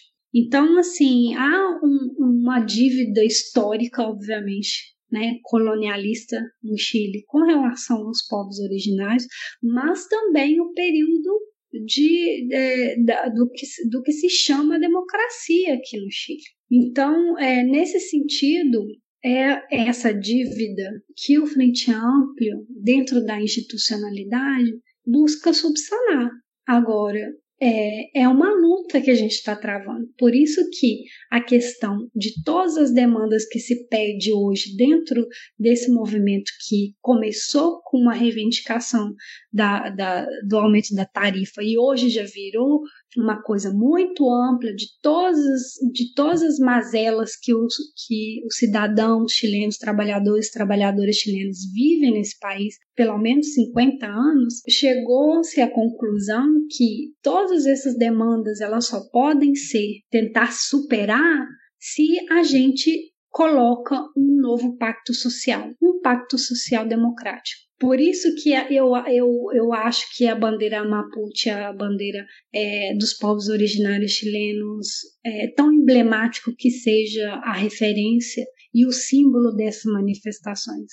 Então, com isso, respondendo a sua outra pergunta, a gente conseguiu instalar, né, eu falo a gente porque esse processo de pedir Assembleia Constituinte, ele não nasceu do nada no meio da multidão, assim, por combustão espontânea. Houve um trabalho prévio, né, que desde de 2017 que a gente vem pautando. Desde 2011 se fala com muito mais expressividade na questão da Assembleia Constituinte. E como já foi colocado na palestra muitas vezes, no debate público muitas vezes, esse ano a gente apostou para o por levar às ruas essa demanda. E viu que a massividade foi muito grande e a questão das reclamações serem todas apontando na questão da previdência social, na questão do endividamento, na questão da saúde pública, na questão da educação. Falei, vamos meter a Assembleia Constituinte, vamos passar até no pão com manteiga, nós vamos enfiar aí a Assembleia Constituinte, porque tem que prender esse assunto. Agora, eu já falei nas redes sociais, se você me perguntasse há 4 semanas atrás, há um mês atrás, se era possível tirar o Pinochet da Constituição, eu ia duvidar um pouco, eu ia titubear, sabe? Mas eu hoje vejo isso assim, muito tão desenhado que não se fala outra coisa. E as pessoas finalmente entenderam que não dá para fazer nada do que eles estão pedindo, reivindicando, se a gente não muda as regras do jogo. E aí, como isso deve ser feito? O primeiro passo é convidar as pessoas, né, para debater o que elas querem, fazer assembleias, o que a gente chama aqui de cabildos, né? Chamar as pessoas para a roda de conversa, se autoconvocar, grupos políticos, grupos de vizinhos, grupos de feministas, na escola, as pessoas se autoconvocar, juntar um grupinho e debater o que elas querem, colocar num papel, sintetizar e fazer com que esse processo seja vinculante, forçar o governo a vincular esses processos e a validar esse processo. Como? De uma maneira que seja também aliado junto, né, com medidas no Congresso, para possibilitar um plebiscito. Eu não sou advogado constitucional, eu não sei como que funciona direito, né, assim, no pé da letra da lei, mas a gente tem que impulsar agora que, junto com esse processo de discussão cidadã, também se vincule o plebiscito. E eu, assim, espero que a gente consiga manter as pessoas mobilizadas pelo menos por um ano, para esse processo já ser encaminhado. E aí a gente conseguir já passar para a etapa final da discussão no Congresso. Porque se a gente deixa essa discussão no Congresso desde o início, aí é perigoso acontecer o que você estava falando. Né? Uma Constituição sendo feita novamente, uma outra Constituição, mas sem que as mudanças de fundo, as mudanças que a sociedade chilena exige, quer, clama, implora para que seja feita, vai ser esfumaçada, né? E eles vão colocar lá qualquer coisa que não seja uma mudança realmente de fundo, ou pior, que seja um processo que acabe prejudicando ainda mais a classe trabalhadora nesse país. Não, que fica na expectativa que isso não aconteça aí, que a gente consiga aos poucos seguir uma trilha similar também, né? Sabrina, a gente tá com um tempo já bem estourado, tô com medo do Vitor me matar aqui, porque tô fazendo perguntas que elas são extensas para serem respondidas também, né?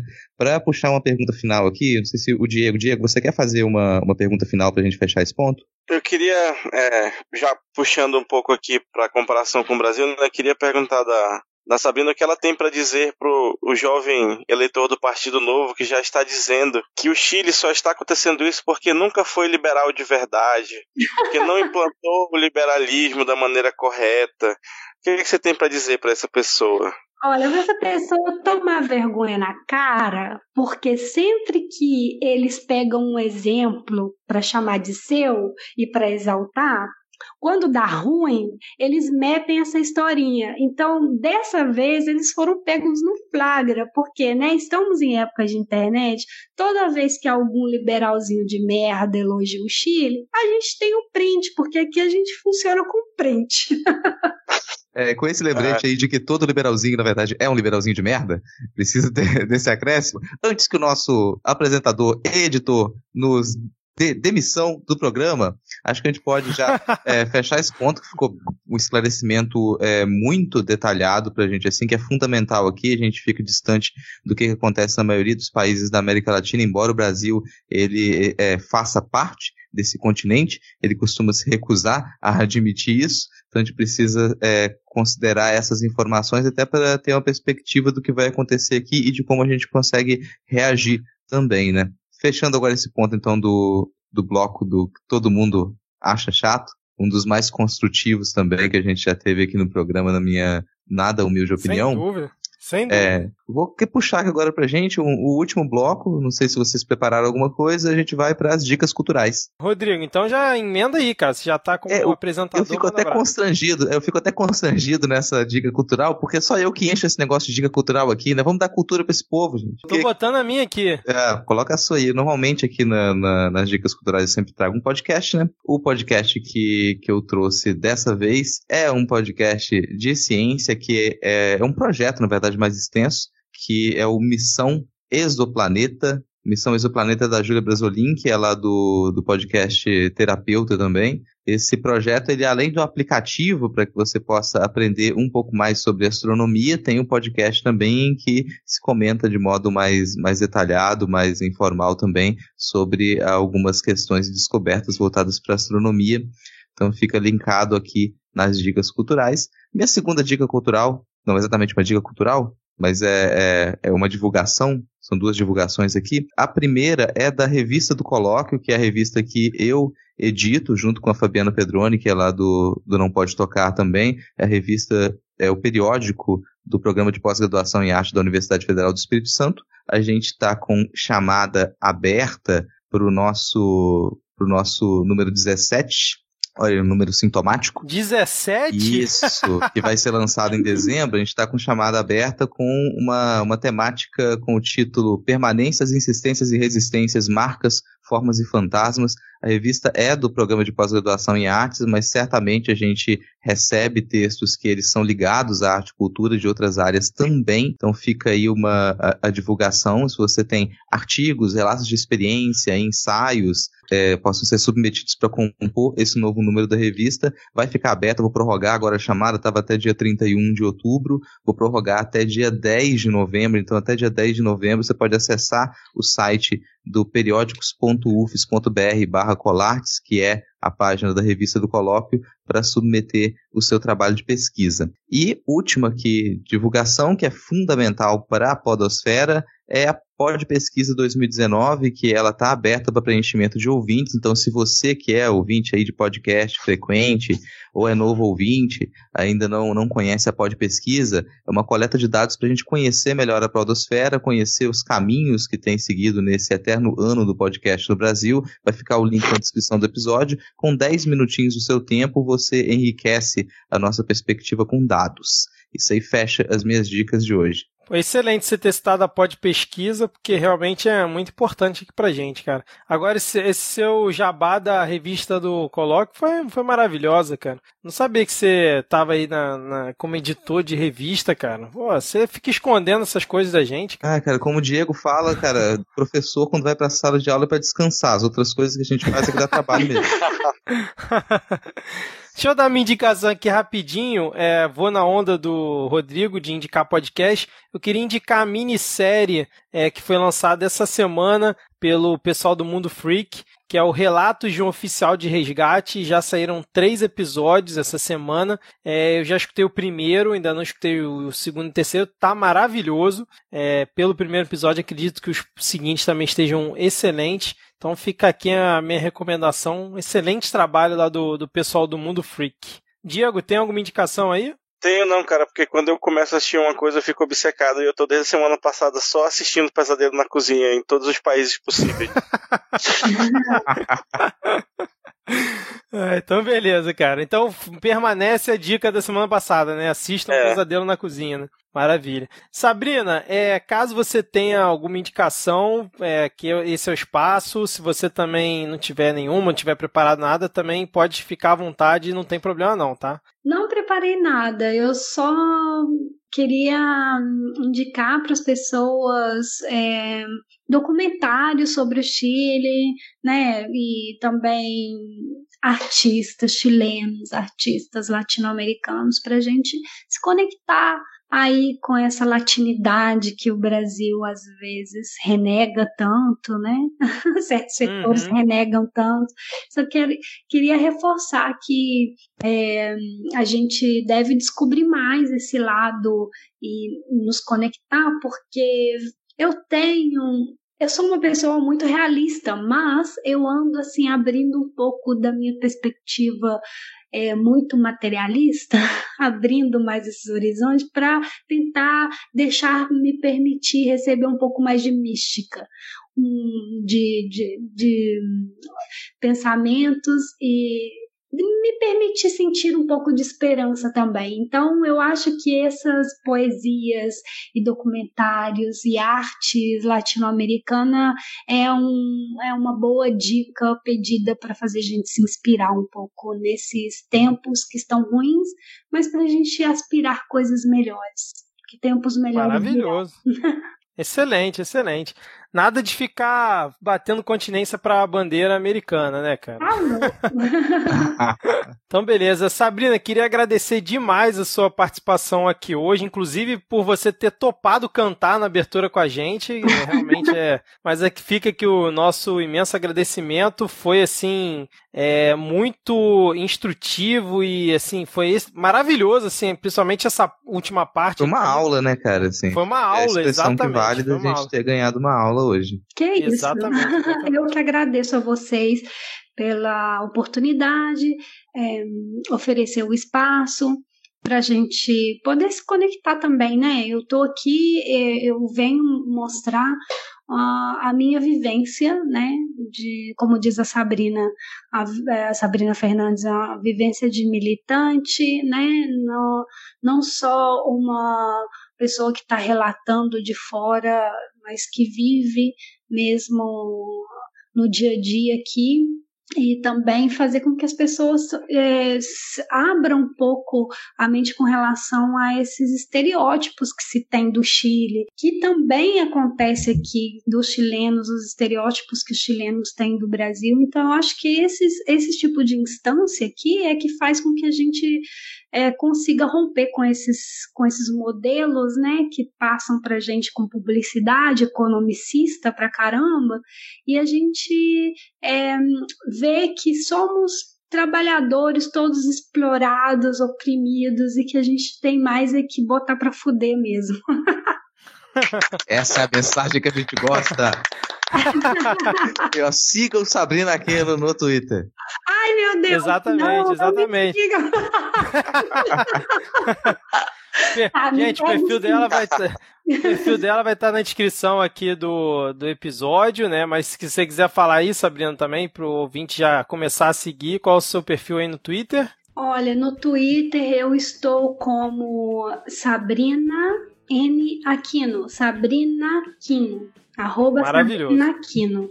E tô no Instagram também, Aquino.Sabrina, que é o meu Instagram. Então, gente, foi maravilhoso esse episódio. Vai ficar provavelmente com mais de 2 horas. Os ouvintes vão adorar, porque os ouvintes gostam de episódio longo. Mas agora chegou o momento de dar tchau para os 10 ouvintes e até a próxima. Valeu! Valeu! Tchau.